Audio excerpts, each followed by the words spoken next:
जय माँ विंध्यवासिनी। आज हम लोग श्रीमद् देवी भागवत महिमा के प्रसंग में व्यास जी द्वारा तपस्या और वर प्राप्ति की आगे की कथा के बारे में जानेंगे। बाल रविदुतिबिंदु किरीटाम तुंग कोचाम नयन त्रयुक्ताम विस्महेर मुखीं वरदांकुश पाशाभीतिकरां प्रभजे भुवनेशिं विंध्यस्थां विंध्यनिलयां विंध्य पर्वतवासिनीं योगिनीं योगमायां त्वां चंडिकां प्रणमाम्यहम्। जय माँ दुर्गा जय माँ तारा दयामयी कल्याण करो। जय माँ दुर्गा जय माँ तारा दयामयी कल्याण करो।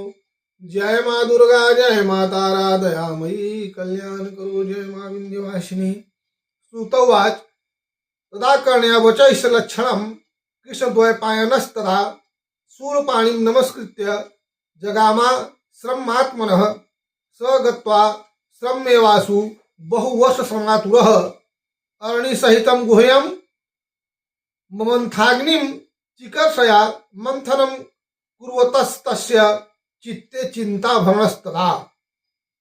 सूत जी बोले, तब शूलपाणी भगवान शिव के मुख से ऐसे वचन को सुन करके व्यास जी उन्हें प्रणाम किए और अपने आश्रम की तरफ प्रस्थान किया।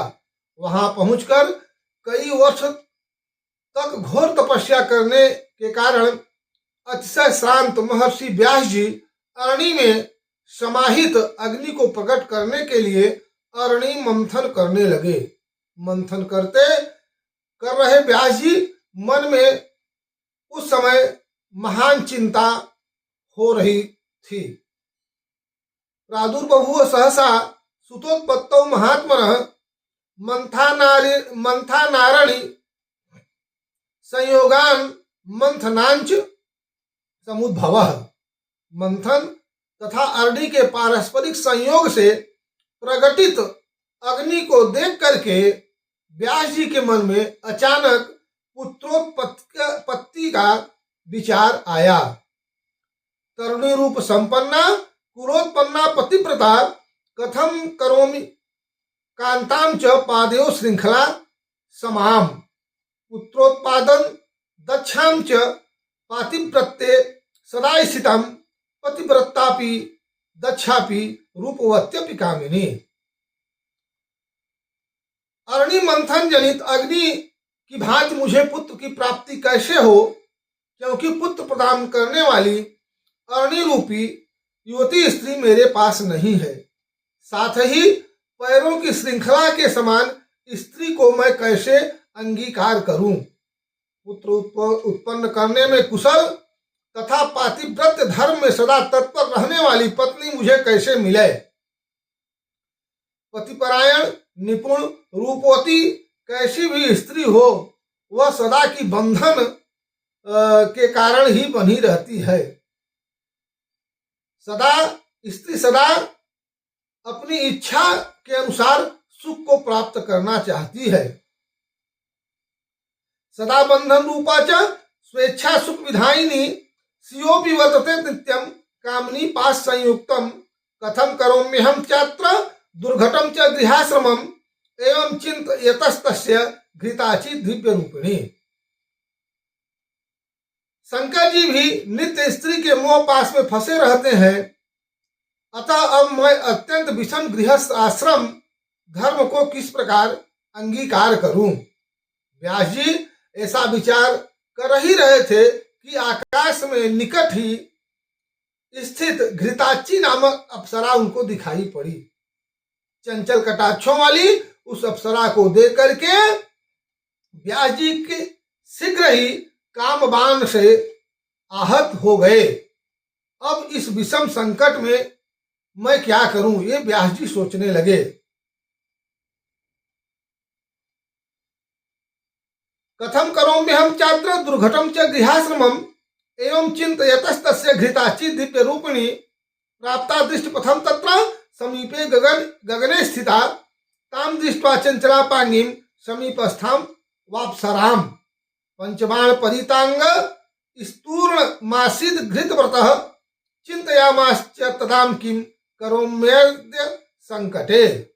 धर्म के समक्ष इस दुर्जय काम वासना के वशीभूत होकर मैं यदि छलने के लिए यहाँ उपस्थित इस अप्सरा को स्वीकार करता हूं, तब ऐसी स्थिति में हसिष्यन्ति महात्मना तपसा मात किम विहोरम तपस्तप्त्वा महाघोरम पूर्णवर्ष शतम त्विहि।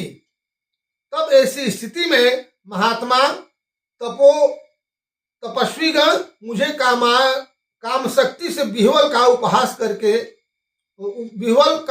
करेंगे कि 100 वर्षों तक कठिन तपस्या करने के पश्चात भी एक अप्सरा को देखकर महातपस्वी व्यास जी इतने विवश कैसे हो गए। दृष्ट्वाप्सरां च विवशा कथम जातो महातपाः कामम निंदापि भवतु यदि स्याद तुलम सुखम। यदि इसमें अतुलनीय सुख हो तो ऐसी निंदा भी होती रहे, अर्थात उसकी उपेक्षा भी की जा सकती है।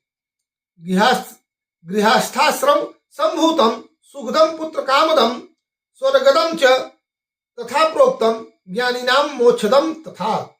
गृह आश्रम पुत्र प्राप्ति की कामना पूर्ण करने वाला, स्वर्ग की प्राप्ति कराने वाला तथा ज्ञानियों को मोक्ष प्रदान करने वाला होता है। न भविष्यति तन्नून मनया देवकन्या नारदाच मया पूर्वम श्रुतमस्ति कथानकम यथोर्वशी वसो राजा पराभूतो पुरुरवाह। किंतु वैसा सुख इस देव कन्या से नहीं प्राप्त होगा। पूर्व काल में मैंने नारद जी से एक कथा सुनी थी जिसमें राजा पुरुरवा उर्वशी के वशीभूत होकर के अत्यंत संकट में पड़ गए थे। आज इस वीडियो में इतना ही। आगे के वीडियो में बुद्ध के जन्म की कथा के बारे में बताएंगे। जय मां विंध्यवासिनी। आज सभी लोग की माता रानी सभी लोगों की मनोकामना पूर्ण करे, सुखी रखें, संपन्न रखें, इसी कामना के साथ जय मां दुर्गा, जय मां तारा, दयामयी कल्याण करो। जय मां दुर्गा, जय मां तारा, दयामयी कल्याण करो। जय मां दुर्गा, जय मां तारा, दयामयी कल्याण करो। जय मां विंध्यवासिनी।